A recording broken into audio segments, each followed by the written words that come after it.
Empregada doméstica liga para chefe da máfia dizendo: por favor, volta para casa agora, ela vai acabar com ele. Quando entrou, ficou chocado. Ela era apenas uma garçonete servindo champanhe quando percebeu que o contrato era falso. 3 palavras em italiano perfeito salvaram um chefe da máfia de perder 1 bilhão de euros. Agora, os homens em quem ele confiava querem ela morta. E ele é o único que pode mantê-la viva. As mãos de Ana tremiam enquanto equilibrava a bandeja de taças de champanhe. Não de nervosismo. Ela trabalhava como garçonete há 2 anos. Era de cansaço. O turno no restaurante Maria havia começado ao meio-dia, e agora, passadas das 9 da noite, os pés gritavam por misericórdia. A mesa 7 precisa de água. Marco sibilou ao passar, a gravata borboleta torta. A mesa 7. A área VIP. Aquela sobre a qual todos haviam sussurrado a noite toda. Ana pegou uma jarra de cristal e se aproximou com cuidado. O terraço do restaurante à beira-mar dava para águas negras que batiam contra rochas antigas lá embaixo. Uma música suave de violino vinha do canto onde um músico tocava ao vivo, mas não conseguia disfarçar a tensão que irradiava da mesa 7. 6 homens sentados à mesa. 5 usavam ternos caros que provavelmente custavam mais do que o salário anual inteiro de Ana. O 6º, sentado à cabeceira, vestia uma simples camisa preta, mas todos na Sicília conheciam aquele rosto. Lorenzo Vitali. Ana havia visto a foto dele em jornais, geralmente acompanhada de palavras como suposto e investigação. Mas esta noite ele parecia diferente. Cansado. Quase legítimo. Ela havia lido em algum lugar que ele havia transformado as operações da família em fundações beneficentes e projetos de desenvolvimento urbano. Se aquilo era verdade ou apenas boas relações públicas, ela não sabia dizer. Começou a servir a água, mantendo os olhos baixos, tentando ser invisível. A documentação é impecável, Signor Vitali, disse um dos homens estrangeiros em italiano quebrado. O sotaque era do leste europeu. Russo, talvez. Este contrato data de 1891. A reivindicação territorial original do seu bisavô com direitos de desenvolvimento modernos. O valor é extraordinário. Outro homem, britânico pelo sotaque, deslizou uma pasta de couro pela mesa. 1 bilhão de euros. Assim que assinar, cuidamos de tudo. Desenvolvimento, licenças, parcerias internacionais. O senhor simplesmente recebe os pagamentos trimestrais. Ana terminou de servir e se virou para ir. Mas algo a fez parar. Através da música do violino e das ondas do oceano, ouviu o homem britânico continuar. O contrato estabelece claramente: transferimento perpétuo dei diritti territoriali mediante cessione irrevocabile. O sangue de Ana esfriou. Aquilo não estava certo. Ela havia passado 4 anos estudando linguística histórica italiana. A tese inteira havia-se concentrado em documentação jurídica siciliana do século XIX. Aquelas palavras estavam erradas. Completamente, deliberadamente erradas. Cessione irrevocabile não existia no idioma jurídico de 1890, sua mente disparou. Essa formulação só apareceu após a reforma do Código Civil de 1942. E transferimento perpétuo, isso teria sido concessione hereditaria em documentos autênticos daquela época. Era uma falsificação. Ela deveria ir embora. Cuidar da própria vida. Não era detetive. Os problemas de Lorenzo Vitali não eram seus problemas. Mas 1 bilhão de euros. Se ele assinasse aquele contrato. Signor Vitali. Ela ouviu a própria voz, cortando a conversa como uma faca. Todas as cabeças se viraram. Os olhos escuros de Lorenzo se fixaram nos dela. De perto, ele era mais jovem do que ela imaginara. Uns 35 anos, com uma cicatriz acima da sobrancelha esquerda, e o tipo de presença que fazia a pessoa querer ou fugir ou ficar perfeitamente imóvel. Sim. A voz dele era quieta, controlada. O coração de Ana martelava contra as costelas. Desculpe, mas não pude evitar ouvir. Ela mudou para o italiano rápido e impecável. Não o italiano simples que os turistas usavam, mas o dialeto formal complexo dos procedimentos jurídicos. Esse contrato é falso. O violino parou de tocar. O rosto do homem britânico dreneu de cor. O russo se mexeu na cadeira, a mão se movendo em direção ao paletó. Lorenzo ergueu uma mão. Um gesto pequeno. Mas todos congelaram. Os olhos dele nunca saíram do rosto de Ana. Explique. A formulação, Ana continuou, a voz mais firme agora. Documentos jurídicos sicilianos do século XIX nunca usariam cessione irrevocabile. Essa é a terminologia pós-1942. Um contrato autêntico de 1891 diria concessione hereditaria prolongata. E o selo do cartório. Ela gesticulou em direção à pasta aberta. Esses não foram padronizados até 1903. Se este documento é realmente de 1891, não deveria ter esse formato de selo. O silêncio que se seguiu foi ensurdecedor. Um dos homens de terno riu nervosamente. Isso é ridículo. Uma garçonete. Ela está claramente instruída. Lorenzo interrompeu, ainda observando Ana. Continue. O envelhecimento da tinta também está errado, disse ela, ganhando confiança. Consigo ver daqui. O padrão de oxidação na assinatura não corresponde ao carimbo de data. Alguém criou isso recentemente e envelheceu artificialmente. O russo se levantou abruptamente. Não somos obrigados a ouvir isso. Sente-se, Lorenzo disse suavemente. O russo não se sentou. Em vez disso, alcançou dentro do paletó e tirou uma arma. Alguém gritou. O violinista derrubou o arco. Ana tropeçou para trás, esbarrando num garçom atrás dela. Ninguém se mexe, o russo gritou em italiano com sotaque. Dois homens de Lorenzo, que Ana nem havia notado encostados no parapeito do terraço, avançaram. O homem britânico agarrou a pasta e correu para a saída lateral. Outro cúmplice disparou um tiro no teto.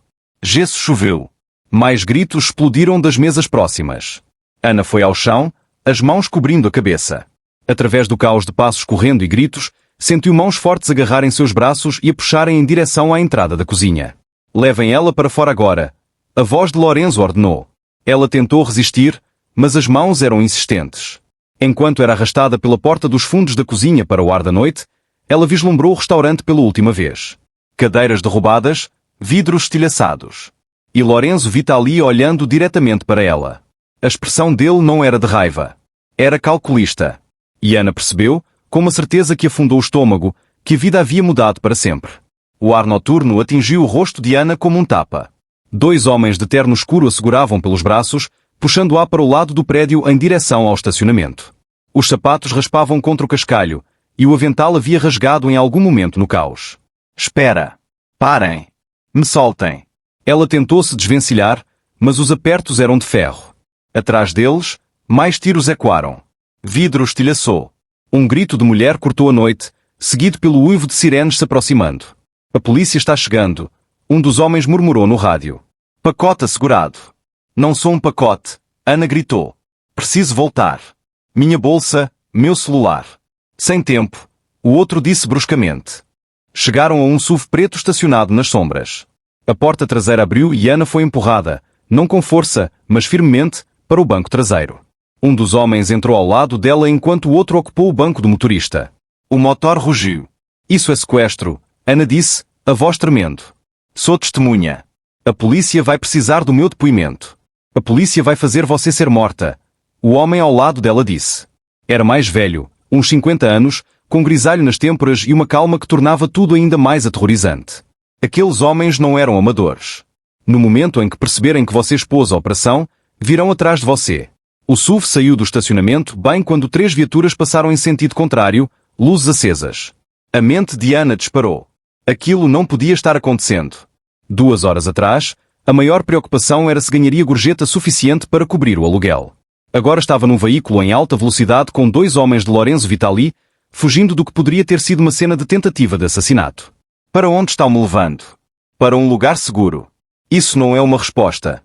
O homem tirou o celular, pressionou um botão e o entregou a ela. Alguém quer falar com você. Ana encarou o aparelho como se pudesse explodir. Lentamente, levou ao ouvido.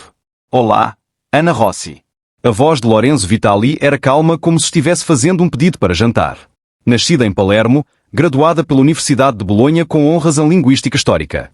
Sua tese foi intitulada Evolução Semântica na Documentação Jurídica Siciliana de 1850 a 1950. Atualmente empregada no restaurante Maria apesar de ser superqualificada. Mora sozinha num apartamento-estúdio na Via Maqueda. O aluguel está 3 semanas atrasado. O sangue de Ana esfriou. Como você sabe. Faço questão de saber das coisas. Lorenzo continuou. E o que sei agora é que você acabou de me salvar de assinar a perda de tudo que construí. 1 bilhão de euros, Ana. Meu legado inteiro, os projetos habitacionais, as clínicas médicas, os centros juvenis. Tudo teria sido transferido para uma empresa de fachada registrada nas Ilhas Cayman. Eu só reconheci que a linguagem estava errada. Você fez muito mais do que isso. Expôs uma operação de fraude internacional que vinha sendo planejada há meses. Talvez anos. A voz dele endureceu. E agora eles sabem que você consegue identificar as falsificações. Sabem que é a única testemunha que entende o que tentaram fazer. Você entende o que isso significa? A mão de Ana se apertou no celular. Pela janela, ela assistia às luzes da cidade de Palermo passarem borradas. Estavam indo em direção às montanhas. Significa que vão tentar me silenciar. Ela sussurrou. Sim. Então o que você faz agora? Você confia em mim. Sei que é pedir muito. Sei o que ouviu sobre mim, sobre minha família. Parte disso é até verdade. Mas não sou seu inimigo, Ana. Aqueles homens no restaurante são. O SUV fez uma curva brusca numa estrada de montanha estreita. O oceano desapareceu atrás deles, substituído por colinas escuras pontilhadas de oliveiras antigas. Meus homens vão levá-la a um lugar seguro. Lourenço continuou. Preciso que você examine a documentação completa. Me diga tudo que está errado. Me ajude a entender até onde isso vai. E depois? Simplesmente volto para a minha vida? Faço de conta que isso não aconteceu? Houve uma pausa. Quando Lourenço falou novamente, a voz carregava algo que poderia ser respeito. Ana, sua vida como garçonete terminou no momento em que você disse que isto é falso. Não dá para desfazer isso. Mas posso lhe prometer que, se me ajudar, garantirei sua proteção e compensação. Não quero dinheiro. Todo mundo quer dinheiro. Mas mais importante, você quer respostas. Quer saber por que alguém criou aquela falsificação. Porque me escolheram. Outra pausa. E porque o estilo de caligrafia naquele documento corresponde ao trabalho do seu pai. A respiração de Ana prendeu. O quê? Falaremos em breve, Ana. Meus homens vão mantê-la segura. Estarei lá em menos de uma hora. A linha morreu. Ana ficou congelada, o celular ainda pressionado ao ouvido. O trabalho do pai dela. Isso era impossível.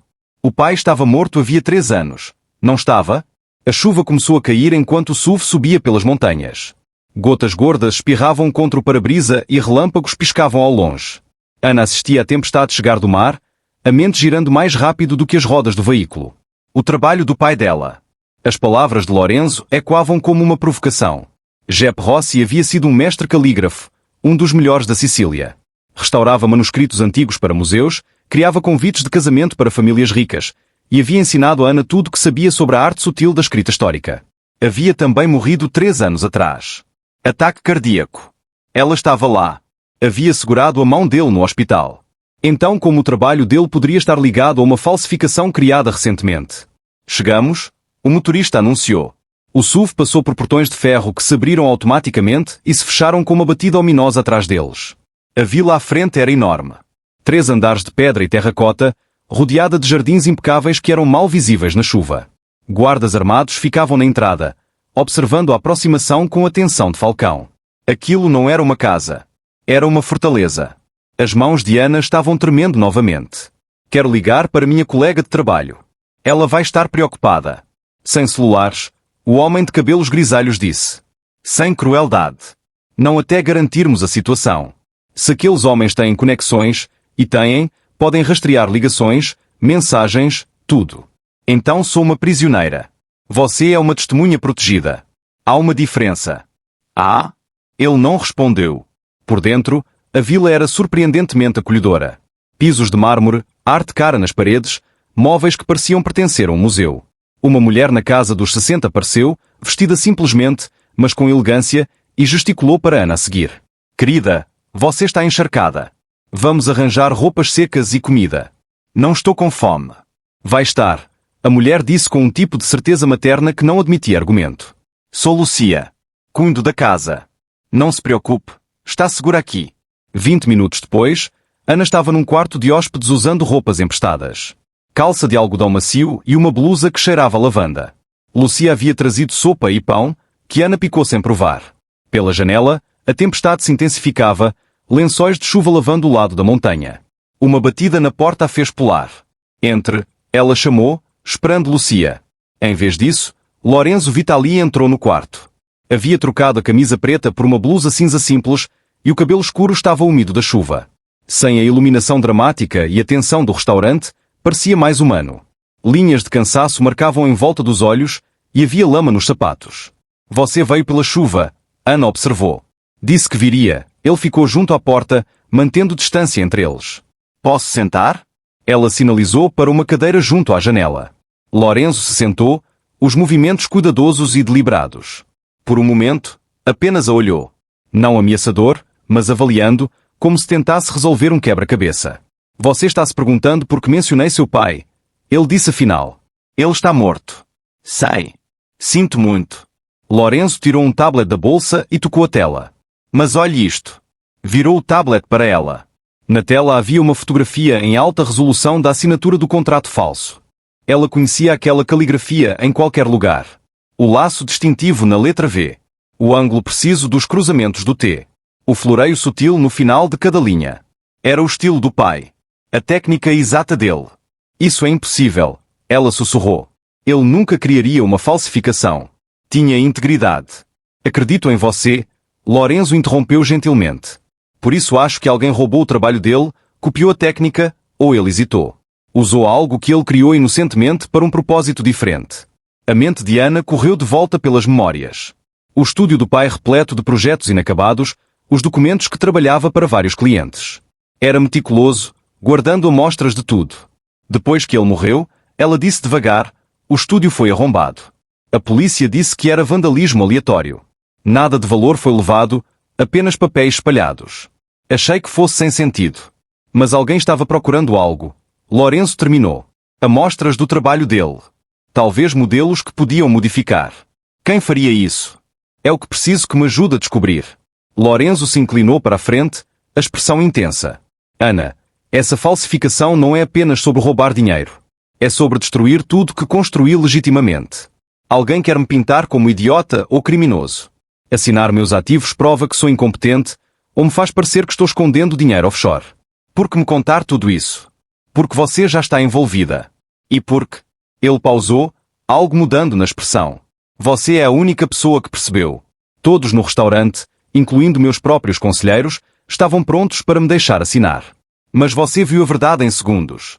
O trovão roncou acima. As luzes piscaram. Ana pousou a tigela de sopa, a decisão cristalizando. Me mostre tudo. O contrato completo, a documentação. Se alguém usou o trabalho do meu pai para cometer fraude, quero saber quem e porquê. Lorenzo sorriu. Breve, mas genuíno. Estava esperando que dissesse isso. Ele se levantou e estendeu a mão. Depois de uma hesitação, Ana aceitou. Lorenzo conduziu Ana pelos corredores da vila, passando por quartos cheios de sombras e o fraco cheiro de madeira velha. Desceram uma escadaria para o que parecia ser um escritório. Paredes forradas de livros, uma enorme mesa de carvalho e uma lareira crepitando com touras frescas. 2 homens já estavam lá, inclinados sobre uma mesa coberta de documentos. Ergueram o olhar afiadamente quando Ana entrou, as mãos instintivamente se movendo para armas escondidas. Ela está comigo, Lorenzo disse simplesmente. Os homens relaxaram, mas não foram embora. Ana percebeu que eram guardas, não convidados. Toda a reunião estava sendo vigiada e protegida. Sobre a mesa ficava a pasta de cor do restaurante, agora aberta para revelar páginas grossas de pergaminho cobertas de escrita elaborada. Ao lado havia fotografias, cópias e o que pareciam ser relatórios de autenticação. Isso é tudo que trouxeram, Lorenzo explicou, gesticulando para o material.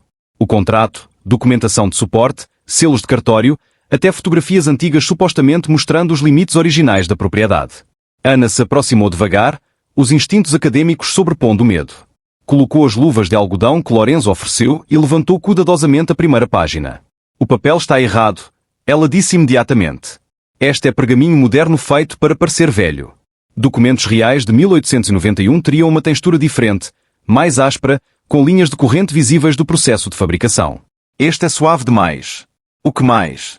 Lorenzo perguntou, observando-a com intensidade. Ana estudou a tinta, segurando a página contra a luz. A oxidação é artificial. Veja essas manchas marrons. São uniformes demais. O envelhecimento natural cria padrões aleatórios baseados em fatores ambientais, umidade, ar, manuseio. Isto foi quimicamente tratado para parecer envelhecido. Ela foi até à assinatura, o coração se contraindo ao reconhecer o estilo distintivo do pai. Isso é definitivamente baseado no trabalho do meu pai, ela disse quietamente. Mas foi modificado. Olha aqui. Apontou para uma variação sutil no espaçamento das letras. Meu pai nunca deixaria esse espaço entre o sobrenome e o título. Era obcecado com o espaçamento. Então alguém copiou a técnica dele, mas cometeu erros, Lorenzo disse.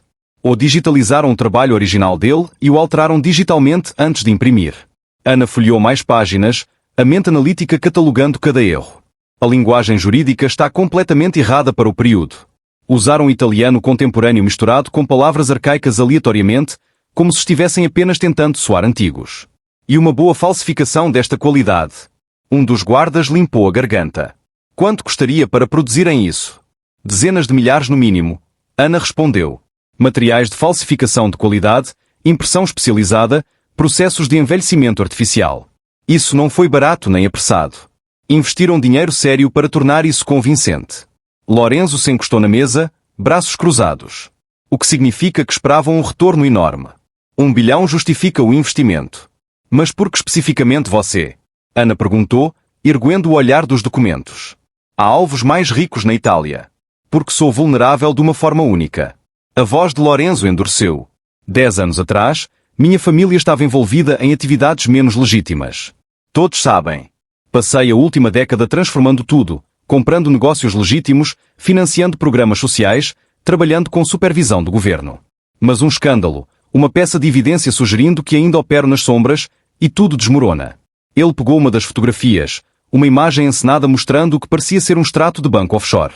Se eu tivesse assinado esse contrato, em semanas esses documentos teriam vazado para as autoridades. Mostrariam Lorenzo Vitali transferindo secretamente bilhões para empresas de fachada caribenhas. Evasão fiscal, lavagem de dinheiro, fraude. Eu perderia as licenças comerciais, os contratos governamentais, tudo. E enfrentaria a prisão, Ana acrescentou suavemente. Sim. Ela o estudou por um momento. Apesar de tudo que havia ouvido sobre a família Vitali, apesar dos guardas armados e da Vila Fortaleza, Lorenzo parecia genuinamente investido no trabalho legítimo. Os projetos beneficentes não eram apenas fachadas. Eram a redenção dele. Alguém quer destruí-lo, ela disse. Não apenas roubá-lo. Destruir tudo que construiu. Exatamente. O maxilar de Lorenzo se contraiu. O que significa que isso é pessoal. Alguém que conhece minha história, minhas vulnerabilidades, minha estrutura de negócios intimamente. Um infiltrado. Tem que ser. Lorenzo começou a andar de um lado para o outro, a mente claramente trabalhando pelas possibilidades. Apenas um punhado de pessoas tem acesso completo às informações financeiras. Meu contador, meu advogado, meu... Ele parou abruptamente. O quê? Ana perguntou. Meu consultor financeiro. Matteo Greco. Está comigo há 6 anos. Cuida de todas as transações internacionais. Foi ele quem me recomendou encontrar esses investidores esta noite. O quarto ficou em silêncio exceto pelo crepitar da lareira. Ele montou uma armadilha para você? Ana sussurrou. Antes que Lorenzo pudesse responder, uma explosão destruiu a noite. A vila inteira sacudiu. As janelas tremeram. As luzes piscaram 1, 2 vezes, depois morreram completamente. A iluminação de emergência entrou em funcionamento, banhando tudo em vermelho. Gritos explodiram do lado de fora. Tiros estouraram em rápida sucessão. Lorenzo agarrou o braço de Ana. Fique perto de mim agora. O que está acontecendo? Um dos guardas pressionou o rádio ao ouvido, o rosto sombrio. Chefe, temos uma invasão. Alguém acabou de explodir o portão principal.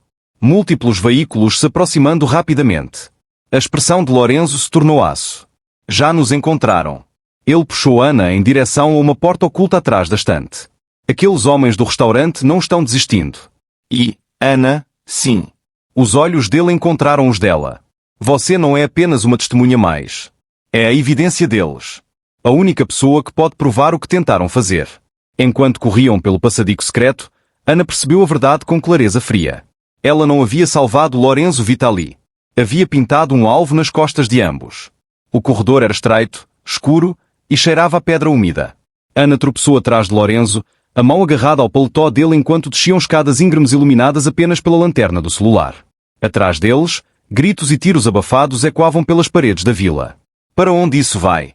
Ana ofegou, a voz quicando nas pedras. Túnel de contrabandistas antigo, data dos anos 1800, Lorenzo se movia com facilidade praticada, claramente familiarizado com cada curva. Sai perto dos penhascos, a meio quilômetro da vila. Eles explodiram o portão. Fizeram mais do que isso. A voz de Lorenzo estava sombria. Aquela explosão foi precisa. Destruiu a principal dos sistemas de segurança. Alguém deu a eles a localização exata. Este ataque não foi aleatório. Matteo? Ana disse. O consultor financeiro? Ou alguém trabalhando com ele? Lorenzo parou em uma junção onde o túnel se dividia em 3 direções. Pressionou o rádio. Marco, relatório de situação. Estática crepitou. Depois. 4 veículos, uns 12 hostis. Estão tomando a casa principal agora. Estamos segurando no ala leste, mas eles têm armamento de nível militar, chefe. Esses não são bandidos de rua. Recuem para a posição 3. Não se envolvam a menos que necessário. Quero todos vivos. Lorenzo, troque de canal. Ele mexeu no rádio. Lucia, você está segura? Num quarto seguro com os funcionários, a voz calma da mulher mais velha respondeu. Estamos trancados. Bye. Fiquem lá até eu dar sinal verde. Lorenzo guardou o rádio e se voltou para Ana. Por este caminho. Rápido. Tomaram o corredor à esquerda, indo mais fundo na terra. Os sapatos emprestados de Ana escorregavam nas pedras úmidas, e 2 vezes Lorenzo a segurou antes de cair. A temperatura caiu a cada passo, e ela conseguia ouvir água pingando em algum lugar na escuridão. Por que estão fazendo isso? Ana perguntou, a voz menor do que pretendia. Se queriam me silenciar, não poderiam simplesmente esperar? Me seguir para casa do trabalho? Porque você não apenas arruinou o esquema, Lorenzo explicou, navegando em volta de uma seção desmoronada da parede. Você o expôs publicamente, na frente de testemunhas. Os funcionários do restaurante, outros clientes. As pessoas viram você confrontar aqueles homens. Viram o pânico, as armas. A essa altura, metade de Palermo sabe que algo aconteceu no restaurante esta noite. Então sou uma responsabilidade que não podem ignorar. Pior. Você é a evidência. A única pessoa que pode testemunhar sobre exatamente o que estava errado com aqueles documentos. Sem você, o caso vira ele disse ela disse. Com você. Lorenzo olhou para trás. Vão para a prisão por décadas. Um boom distante ecoou pelo túnel, seguido pelo som de alvenaria desmoronando. Estão usando explosivos dentro da vila, Lorenzo murmurou. Procurando por nós. Sua casa. É só um prédio. Prédios podem ser reconstruídos. O maxilar dele se contraiu. Mas se algo acontecer com meus funcionários por causa disso? Eles saíram numa câmara mais ampla com múltiplas saídas. Lorenzo verificou o celular, franzindo o senho com a falta de sinal, depois se orientou por marcações na parede. Um código de contrabandistas antigo que Ana não conseguia decifrar. Como eles encontraram a vila tão rápido? Ana perguntou. Você disse sem celulares, sem rastreamento. Não sei. A admissão de Lorenzo carregava um peso de frustração. Este local é conhecido apenas pelo círculo íntimo. Ou alguém falou, ou... Ele parou, algo clicando na expressão. Ou planejavam isso há mais tempo do que imaginávamos. Observando, mapeando meus abrigos seguros.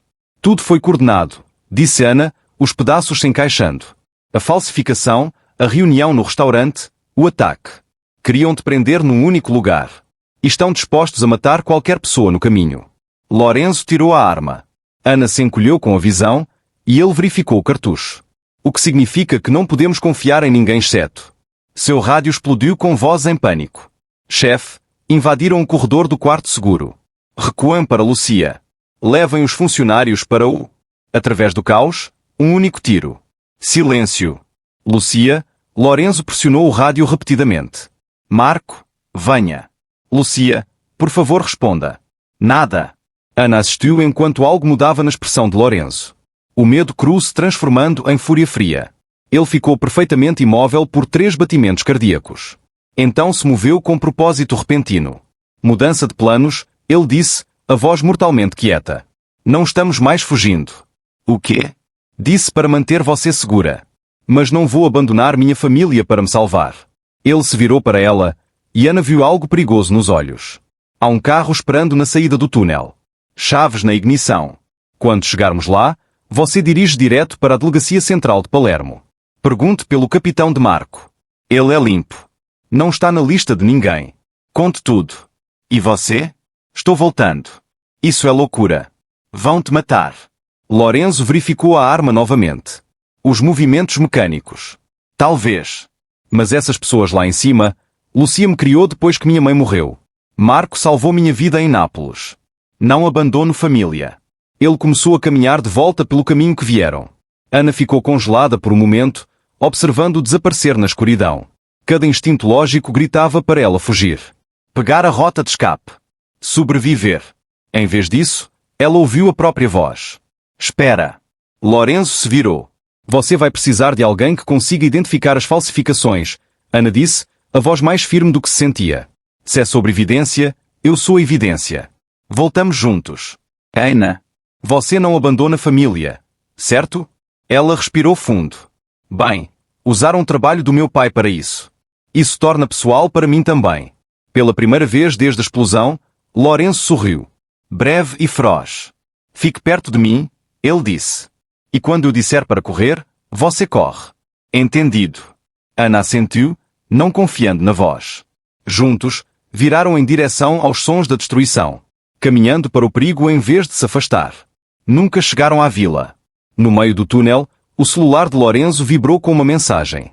Sem identificação de chamada, apenas 2 palavras: estão vivos. Depois uma foto. Lucia e os funcionários, amarrados mas ilesos, sendo carregados para uma van. É uma armadilha, Ana sussurrou. Lourenço encarou a imagem, os nós dos dedos brancos ao redor do celular. Querem que eu volte. Que apareça exposto, desesperado. Outra mensagem chegou: estação. 1 hora. Venha sozinho ou morrem. A estação de trem, Lourenço disse, a mente claramente disparando. Estão levando para a Palermo Central. Lugar público, muitas saídas, fácil desaparecer. Ele olhou para Ana, conflito escrito no rosto. Mas disseram para vir sozinho. Você precisa pegar aquele carro. E eles têm sua família por minha causa, Ana interrompeu. Por eu ter exposto o esquema. Vou com você. Ela endireitou os ombros, forçando confiança que não sentia. Além disso, você acha que estou mais segura sozinha. Querem me matar também. Lembra? Lourenço a estudou por um longo momento, depois assentiu bruscamente. Certo. Mas você segue minha liderança. Sem exceções. Chegaram à saída do túnel, emergindo numa enseada rochosa onde as ondas quebravam contra pedras negras. Um sedã simples esperava nas sombras, exatamente como Lourenço havia dito. Em minutos estavam descendo a estrada de montanha em direção às luzes de Palermo. A tempestade havia passado, deixando as ruas escorregadias e reluzentes. Eles vão estar observando para este carro, Ana disse. Sei. Vamos abandoná-lo antes da estação. Lourenço fez uma curva brusca para um bairro residencial. Há uma garagem 2 quarteirões da central. Seguiremos o restante do caminho a pé. Nos misturaremos à multidão da noite. E então? Entrar na armadilha deles? A armadilha deles se torna a minha. Ele estacionou a garagem, escolhendo uma vaga no canto mais escuro. Opero em Palermo minha vida toda. Conheço aquela estação melhor do que qualquer um. Se acham que conseguem controlar a situação lá, estão errados. Abandonaram o carro e se moveram rapidamente pelas ruas dos fundos. Apesar da hora tardia, Palermo ainda estava viva. Cafés fechando, casais passeando, música saindo de janelas de apartamento. Ana tentou parecer casual, apenas mais uma mulher caminhando com o companheiro, mas o coração martelava a cada passante. A fachada imponente da estação apareceu à frente, a arquitetura arte nouveau iluminada por postes de luz vintage. Mesmo perto da meia-noite, as pessoas fluíam para dentro e para fora. Viajantes pegando trens tardios, trabalhadores indo para casa, turistas chegando do continente. Plataforma 7, Lourenço murmurou, verificando o celular. Outra mensagem chegou com a localização. Partidas internacionais. O trem noturno para Roma parte em 40 minutos. Estão planejando escapar nele, Ana percebeu. Com seus funcionários como reféns. Não se chegarmos primeiro. Lourenço puxou para uma entrada lateral, evitando o saguão principal. Por aqui. Corredores de funcionários. Navegaram por passagens de manutenção, passando de funcionários confusos e trabalhadores ferroviários. Lourenço se movia com certeza absoluta, o conhecimento do layout do prédio completo. Emergiram na plataforma 5. 2 plataformas do alvo. Ali, Ana sussurrou. Através das multidões na plataforma 7, ela os detectou. O russo do restaurante e 3 outros homens rodeando um grupo de pessoas amarradas perto do trem para Roma. O cabelo prateado de Lucia era visível entre eles. Os reféns estavam com as mãos amarradas, a boca tampada, mas vivos. 6 reféns, Lourenço contou quietamente, 4 guardas. Mais quem quer que esteja no trem. O homem britânico, Ana disse de repente. Do restaurante. Não o vejo. Provavelmente coordenando de outro lugar. O covarde sempre deixa os outros fazerem o trabalho perigoso. Lourenço tirou o celular. Estou ligando para alguém. Um amigo que me deve um favor. Pensei que disse sem polícia. Não polícia. Melhor. Ele discou. Falou rapidamente em dialeto siciliano. Ana mal conseguia acompanhar. Depois desligou. Temos 10 minutos antes de o reforço chegar. Mas precisamos ganhar tempo até lá. O painel de partidas piscou. 35 minutos até o trem para Roma partir. Como ganhamos tempo de homens armados sem matar todo mundo? Ana perguntou, dando a eles o que querem. Você? Não realmente. Uma distração. Ele apontou para o final da plataforma onde carrinhos de bagagem estavam enfileirados. Você vai criar o caos. Derruba esses carrinhos. Comece a gritar. Qualquer coisa para chamar a atenção e dispersar a multidão. Na confusão, moverei os reféns. Isso é loucura. Vão atirar numa multidão de testemunhas com câmaras de segurança em todo lugar? Lorenzo sacudiu a cabeça. Querem desaparecer quietamente, não criar um massacre. Confia em mim. Ana olhou para os carrinhos, depois para os homens armados, depois para o rosto aterrorizado de Lucia. Tudo bem? Ela respirou. Mas se isso der errado? Não vai dar. Você não sabe isso. Lorenzo encontrou os olhos dela. Ana, já sobrevivi a chances piores do que isso. Apenas... Ele hesitou. Tenha cuidado, por favor. Antes que ela pudesse responder, Ana viu movimento na plataforma. Um dos guardas apontava para eles, gritando para os outros. Haviam sido detectados. Lorenzo a empurrou em direção aos carrinhos. Vai! Ana correu. Atrás dela, ouviu a voz de Lorenzo ecoar pela plataforma. Soltem-nos e podem meter. O russo se virou, sorriu friamente e ergueu a arma. Então 3 coisas aconteceram simultaneamente. Ana colidiu com os carrinhos de bagagem com todo o peso, mandando-os chocando pela plataforma. As luzes piscaram e morreram, mergulhando a estação na escuridão. E tiros ecoaram de algum lugar acima deles. O caos explodiu. Pessoas gritaram e correram enquanto bagagem tombava em todo lugar. Na escuridão, Ana não via nada exceto as luzes de emergência piscando, lançando tudo num verde soturno. Ela foi ao chão com força, as palmas ralando contra o concreto. Deite-se. A voz de Lorenzo cortou o pânico. Mais tiros, mas eram diferentes, vindos das passarelas superiores da estação. O russo e seus homens mergulharam para trás de colunas. Um foi abatido, agarrando o ombro. Ana rastejou atrás de um carrinho tombado, a respiração vindo em solavancos curtos. Através do caos, viu Lorenzo se mover baixo e rápido em direção aos reféns. Alcançou Lucia primeiro, cortando as amarras com um canivete. Levem para a saída sul, ele gritou para alguém que Ana não conseguia ver. Sombras se moveram na escuridão. Homens com roupas escuras que não eram os russos. O reforço de Lorenzo havia chegado. Eles se moveram com precisão militar, conduzindo os reféns libertados em direção à segurança enquanto cobriam a retirada. O russo gritou algo em russo. 2 dos homens dele recuaram em direção ao trem de Roma, que ainda embarcava apesar do caos. Os passageiros gritavam e se empurravam, tentando escapar da plataforma. Então Ana o viu.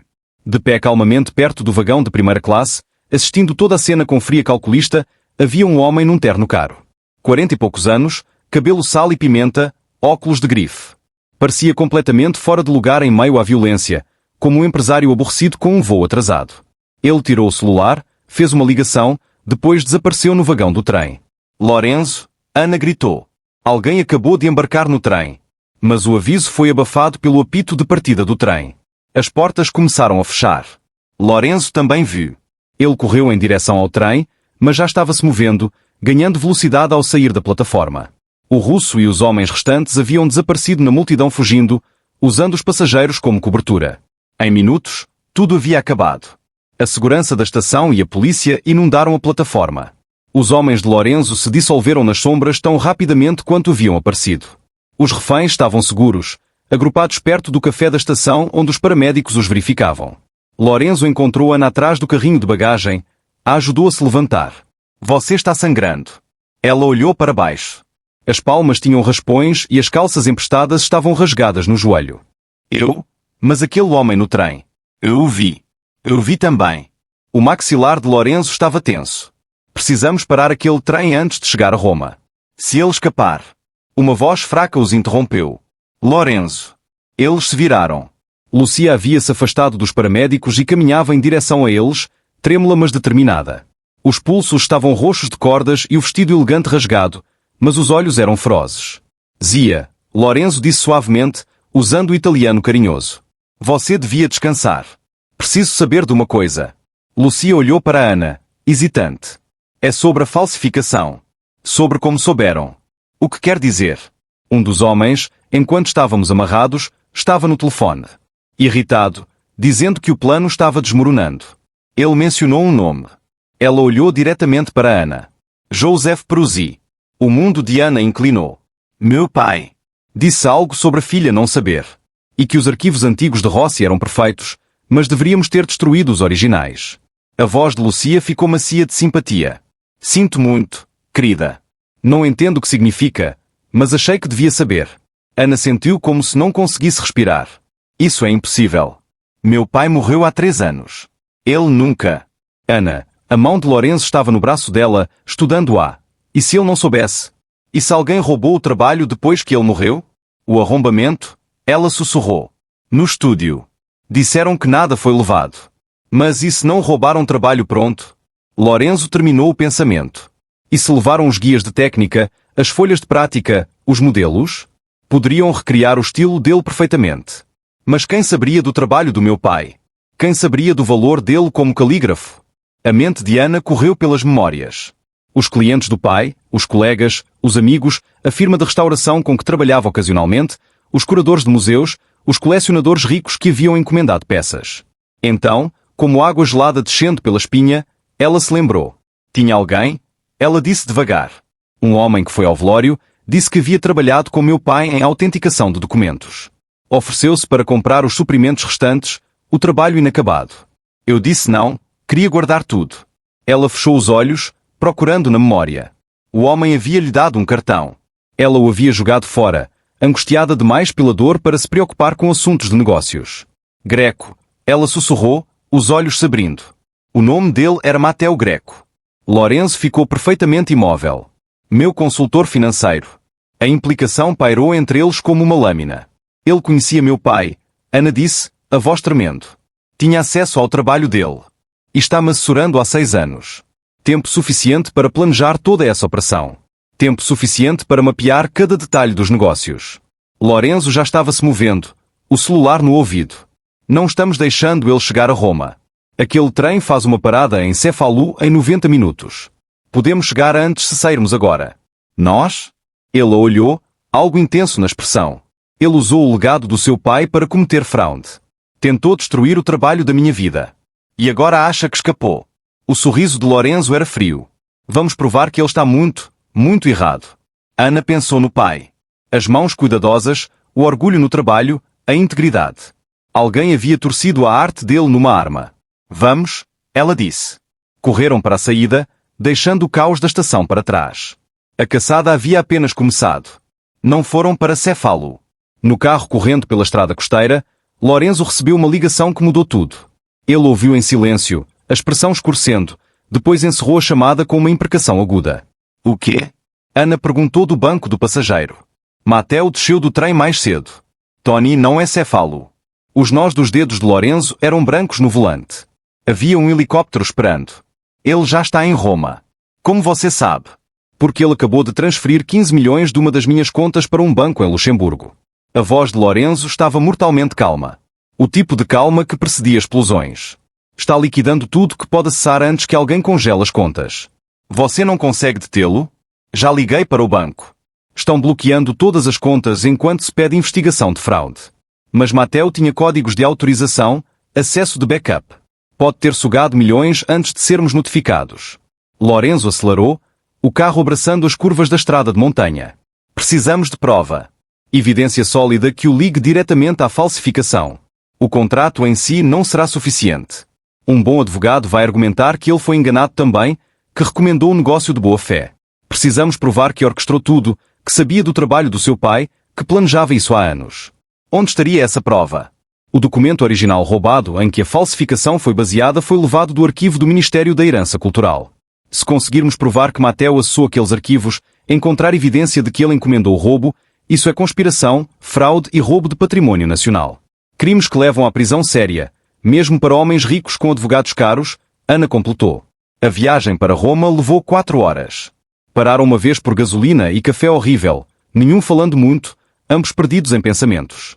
O amanhecer rompeu sobre a cidade quando chegaram, pintando os prédios antigos em tons de dourado e rosa. Lorenzo navegou pelo trânsito da manhã cedo para um prédio governamental sem graça no distrito EUR. O Ministério guarda backups dos sistemas de segurança aqui. Um amigo me deve um favor. Por dentro, foram recebidos por uma mulher cansada na casa dos 50 com óculos numa corrente. Mas isto é só o início da história. O que acontecer a seguir mudará tudo. Segredos serão revelados. Vidas serão destruídas. E o amor será testado de formas que nunca imaginou. Se quiser ver a parte 2, aqui está tudo o que tem de fazer. Mão com dedo a apontar para a direita, faça like neste vídeo. Mostra-nos que quer mais. Mão com dedo a apontar para a direita, subscreva e ative o sino, para que a parte 2 chegue até si assim que for lançada. Mão com dedo a apontar para a direita, comente parte 2 abaixo, para sabermos que está pronto. Cada gosto, cada comentário, cada subscrição nos diz, continuem. Continuem a contar estas histórias. Mas aquele homem no trem. Eu o vi. Eu vi também. O maxilar de Lorenzo estava tenso. Precisamos parar aquele trem antes de chegar a Roma. Se ele escapar. Uma voz fraca os interrompeu. Lorenzo. Eles se viraram. Lucia havia-se afastado dos paramédicos e caminhava em direção a eles, trêmula mas determinada. Os pulsos estavam roxos de cordas e o vestido elegante rasgado, mas os olhos eram ferozes. Zia, Lorenzo disse suavemente, usando o italiano carinhoso. Você devia descansar. Preciso saber de uma coisa. Lucia olhou para Ana, hesitante. É sobre a falsificação. Sobre como souberam. O que quer dizer? Um dos homens, enquanto estávamos amarrados, estava no telefone. Irritado, dizendo que o plano estava desmoronando. Ele mencionou um nome. Ela olhou diretamente para Ana. Joseph Peruzzi. O mundo de Ana inclinou. Meu pai. Disse algo sobre a filha não saber. E que os arquivos antigos de Rossi eram perfeitos, mas deveríamos ter destruído os originais. A voz de Lucia ficou macia de simpatia. Sinto muito, querida. Não entendo o que significa, mas achei que devia saber. Ana sentiu como se não conseguisse respirar. Isso é impossível. Meu pai morreu há 3 anos. Ele nunca... Ana, a mão de Lorenzo estava no braço dela, estudando-a. E se ele não soubesse? E se alguém roubou o trabalho depois que ele morreu? O arrombamento? Ela sussurrou. No estúdio. Disseram que nada foi levado. Mas e se não roubaram trabalho pronto? Lorenzo terminou o pensamento. E se levaram os guias de técnica, as folhas de prática, os modelos? Poderiam recriar o estilo dele perfeitamente. Mas quem saberia do trabalho do meu pai? Quem saberia do valor dele como calígrafo? A mente de Ana correu pelas memórias. Os clientes do pai, os colegas, os amigos, a firma de restauração com que trabalhava ocasionalmente, os curadores de museus, os colecionadores ricos que haviam encomendado peças. Então, como água gelada descendo pela espinha, ela se lembrou. Tinha alguém? Ela disse devagar. Um homem que foi ao velório, disse que havia trabalhado com meu pai em autenticação de documentos. Ofereceu-se para comprar os suprimentos restantes, o trabalho inacabado. Eu disse não, queria guardar tudo. Ela fechou os olhos, procurando na memória. O homem havia-lhe dado um cartão. Ela o havia jogado fora, angustiada demais pela dor para se preocupar com assuntos de negócios. Greco. Ela sussurrou, os olhos se abrindo. O nome dele era Matteo Greco. Lorenzo ficou perfeitamente imóvel. Meu consultor financeiro. A implicação pairou entre eles como uma lâmina. Ele conhecia meu pai, Ana disse, a voz tremendo. Tinha acesso ao trabalho dele. E está-me assessorando há 6 anos. Tempo suficiente para planejar toda essa operação. Tempo suficiente para mapear cada detalhe dos negócios. Lorenzo já estava se movendo, o celular no ouvido. Não estamos deixando ele chegar a Roma. Aquele trem faz uma parada em Cefalù em 90 minutos. Podemos chegar antes se sairmos agora. Nós? Ele a olhou, algo intenso na expressão. Ele usou o legado do seu pai para cometer fraude. Tentou destruir o trabalho da minha vida. E agora acha que escapou. O sorriso de Lorenzo era frio. Vamos provar que ele está muito, muito errado. Ana pensou no pai. As mãos cuidadosas, o orgulho no trabalho, a integridade. Alguém havia torcido a arte dele numa arma. Vamos, ela disse. Correram para a saída, deixando o caos da estação para trás. A caçada havia apenas começado. Não foram para Cefalù. No carro correndo pela estrada costeira, Lorenzo recebeu uma ligação que mudou tudo. Ele ouviu em silêncio, a expressão escurecendo, depois encerrou a chamada com uma imprecação aguda. O quê? Ana perguntou do banco do passageiro. Matteo desceu do trem mais cedo. Tony não é Cefalù. Os nós dos dedos de Lorenzo eram brancos no volante. Havia um helicóptero esperando. Ele já está em Roma. Como você sabe? Porque ele acabou de transferir 15 milhões de uma das minhas contas para um banco em Luxemburgo. A voz de Lorenzo estava mortalmente calma. O tipo de calma que precedia explosões. Está liquidando tudo que pode acessar antes que alguém congele as contas. Você não consegue detê-lo? Já liguei para o banco. Estão bloqueando todas as contas enquanto se pede investigação de fraude. Mas Mateo tinha códigos de autorização, acesso de backup. Pode ter sugado milhões antes de sermos notificados. Lorenzo acelerou, o carro abraçando as curvas da estrada de montanha. Precisamos de prova. Evidência sólida que o ligue diretamente à falsificação. O contrato em si não será suficiente. Um bom advogado vai argumentar que ele foi enganado também, que recomendou um negócio de boa fé. Precisamos provar que orquestrou tudo, que sabia do trabalho do seu pai, que planejava isso há anos. Onde estaria essa prova? O documento original roubado em que a falsificação foi baseada foi levado do arquivo do Ministério da Herança Cultural. Se conseguirmos provar que Mateo acessou aqueles arquivos, encontrar evidência de que ele encomendou o roubo, isso é conspiração, fraude e roubo de patrimônio nacional. Crimes que levam à prisão séria, mesmo para homens ricos com advogados caros, Ana completou. A viagem para Roma levou 4 horas. Pararam uma vez por gasolina e café horrível, nenhum falando muito, ambos perdidos em pensamentos. O amanhecer rompeu sobre a cidade quando chegaram, pintando os prédios antigos em tons de dourado e rosa. Lorenzo navegou pelo trânsito da manhã cedo para um prédio governamental sem graça no distrito EUR. O Ministério guarda backups dos sistemas de segurança aqui. Um amigo me deve um favor. Por dentro, foram recebidos por uma mulher cansada na casa dos 50 com óculos numa corrente. Mas isto é só o início da história. O que acontecer a seguir mudará tudo. Segredos serão revelados. Vidas serão destruídas. E o amor será testado de formas que nunca imaginou.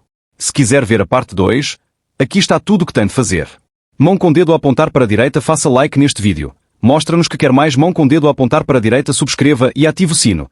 Para que a parte 2 chegue até si assim que for lançada. Mão com dedo a apontar para a direita, comente parte 2 abaixo, para sabermos que está pronto. Cada gosto, cada comentário, cada subscrição nos diz: continuem. Continuem a contar estas histórias.